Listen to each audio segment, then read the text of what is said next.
श्रीमद् भगवद गीता ज्ञान यज्ञ प्रवचन क्रमांक 161 अध्याय 4 ज्ञान कर्म संन्यास योग। और आज का प्रवचन इस ज्ञान कर्म संन्यास योग की प्रस्तावना पर है। ओम स्वस्ति श्री गणेशाय नमः। ओम श्री सरस्वत्यै नमः। ओम श्री गुरुभ्यो नमः। ओम त्र्यंबकं यजामहे सुगंधिं पुष्टिवर्धनम् उर्वारुकमिव बन्धनान् मृत्युर्मुक्षीयमामृतात्। समस्त जन कल्याणे निरतं करुणामयं नमामि चिन्मयं देवं सद्गुरुं ब्रह्मविद्वरं वसुदेवसुतं देवं कंसचानूरमर्दनं देवकी परमानन्दं कृष्णं वन्दे जगद्गुरुम्। ओम तत्सत्। आज का विषय है गीता जी का 4था अध्याय और इस अध्याय का नाम है ज्ञान कर्म संन्यास योग। आज से हम इस ज्ञान कर्म संन्यास योग में प्रवेश करते हैं, लेकिन हम जो कुछ भी कहते हैं अपने मन का बिल्कुल ही नहीं कहते हैं। हमारी गुरु परंपरा से जो हमें प्राप्त हुआ है अथवा शंकराचार्य महाराज की परंपरा में जितने सारे संत हुए उनसे जो हमने कुछ सुना है, श्रवण किया है, अध्ययन किया है,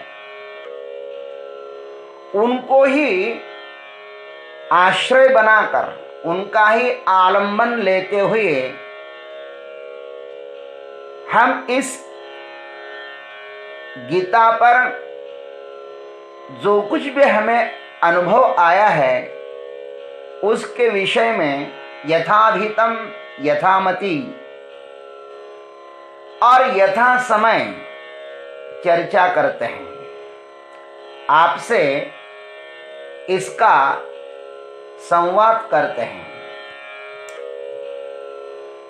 हमारी परंपरा बड़ी ही उज्जवल है। नारायण से प्रारंभ हुई है। नारायणं पद्मभवं वसिष्ठं शक्तिं च तत्पुत्र पराशरं च व्यासं शुकं गौड़पदं महान्तं गोविंद योगींद्र मथास्य शिष्यं श्री शंकराचार्य मथास्य पद्मपादं च हस्तामलकं च शिष्यं तम तोटकम वार्तिककार मन्यात् अस्मद्गुरुं संततमानतोस्मि।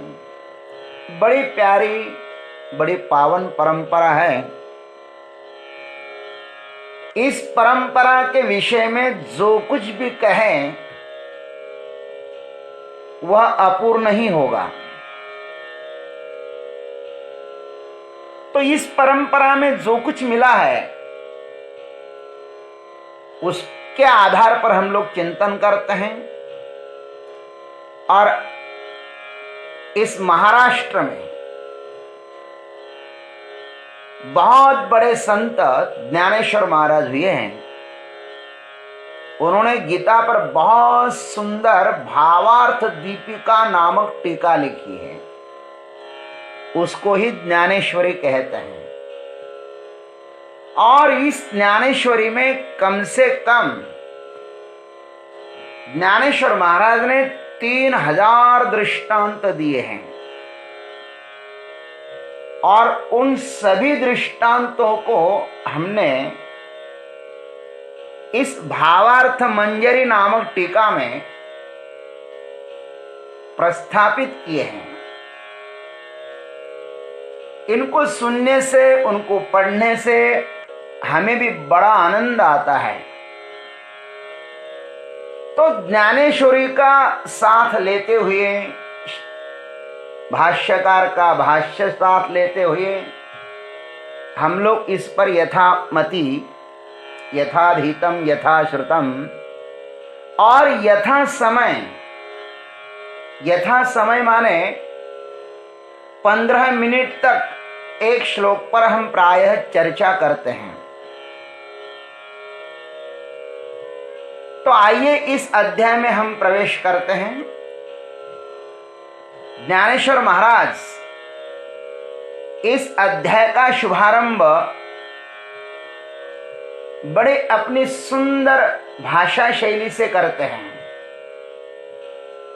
आजी श्रवणेन्द्रिया पिकले जे येने गीता निधान देखिले आता स्वप्न चिहे तुकले साचा सरिसे। ये इतनी सुंदर भाषा है और इसमें इतने सारे भाव गर्भित शब्द हैं। इसका जितना चिंतन करना उतना कम ही है। क्या लिखते हैं देखिए। आज श्रवणेन्द्रियों के भाग्य का अभ्युदय हुआ कि उन्हें ये परमात्मा गीता रूपी महानिधि श्रवण करने को मिली। जैसे स्वप्न में देखी हुई वस्तु जागृत में भी प्रत्यक्ष यथावत दिखाई दे। आता स्वप्न चिहे तुकले साचा सरिसे। इस स्वप्नवत संसार में परमात्मा वाणी सुनने के लिए मिलना, यह एक अद्भुत आश्चर्य ही तो है।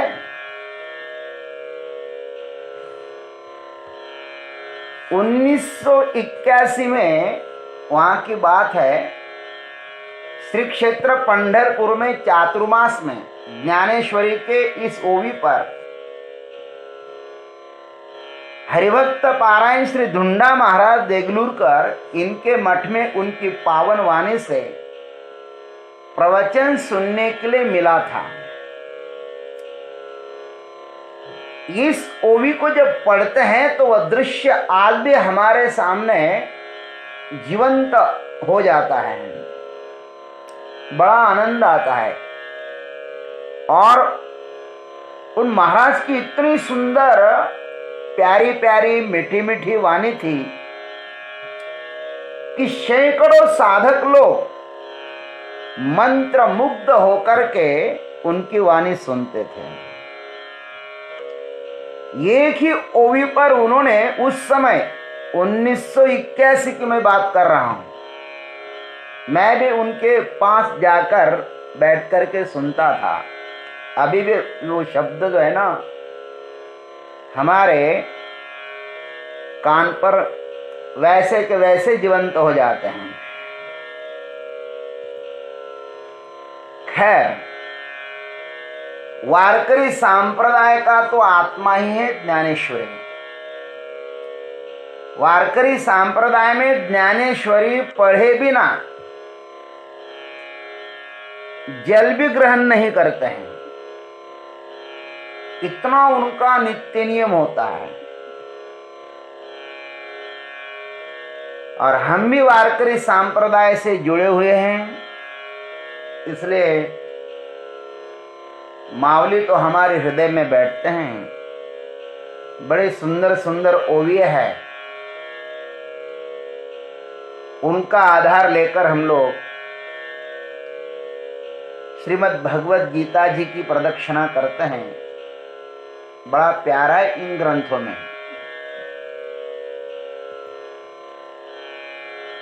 देखो, जो ज्ञान कहा जा रहा है, जो ज्ञान कहा जा रहा है, जो कह रहा है और जिसके लिए कहा जा रहा है, ये तीनों भी क्या कहा जा रहा है? आत्मज्ञान।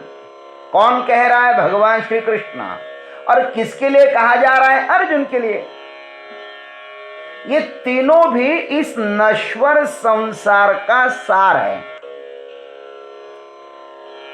इस संसार में यह त्रिवेणी संगम अत्यंत ही दुर्लभ है। यह ऐसा ही है जैसे पंचमालापु सुगंध की परिमळु आनी सुस्वादु। सुस्वर, सुस्वाद और सुगंध, इन तीनों का एक साथ संगम होना जैसा दुर्लभ है, बड़ा वैसा ये ज्ञान महाराज दुर्लभ है। सुस्वर भी हो, सुस्वाद भी हो और सुगंध भी हो।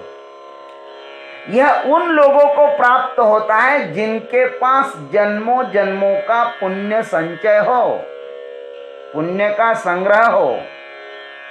इस पावन देव भक्त और हरिकथा संगम में स्नान करने से हमें भी वही फल मिलेगा जो अर्जुन को मिला है। परमात्मा का पार्थ पर कितना प्रेम है, अर्जुन पर कितना प्रेम है, यह हम अपने वाणी से कैसे व्यक्त कर सकते हैं।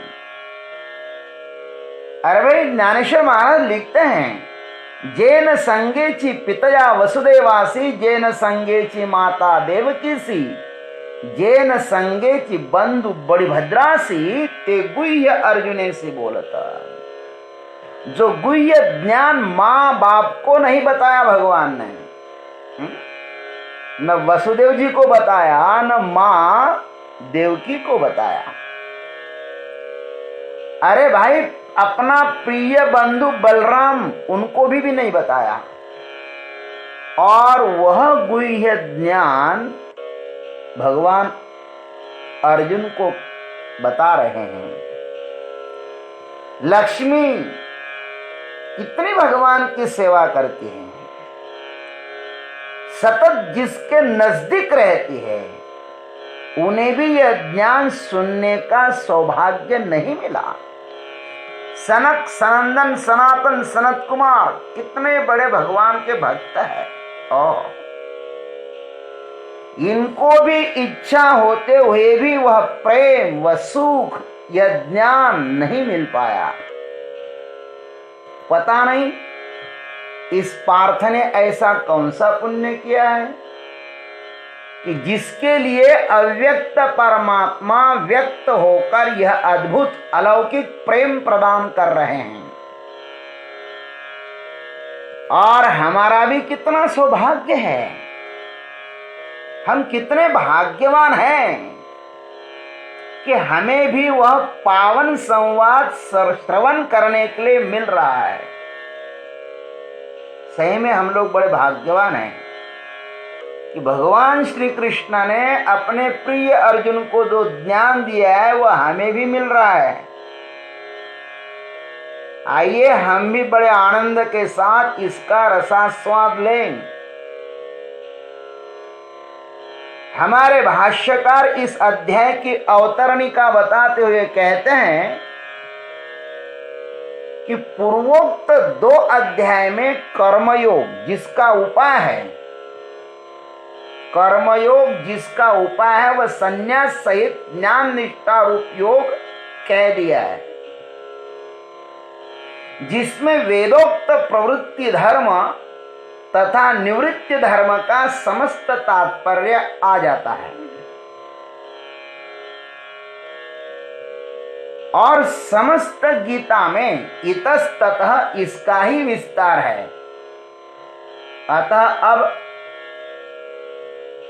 भगवान श्री कृष्ण परमात्मा वो जो दिव्य ज्ञान है, उस दिव्य ज्ञान की वंश परंपरा भी बताएंगे। भगवान ने पहले वह ज्ञान किसको बताया था। बड़े भाग्यवान हैं हम कि परमात्मा की अमृतवाणी हमको सुनने के लिए मिल रही है। हम आगे इसमें प्रवेश करेंगे। आज इतना ही। जय गुरुदेव, जय जगदीश्वर, जय जय महाकाल।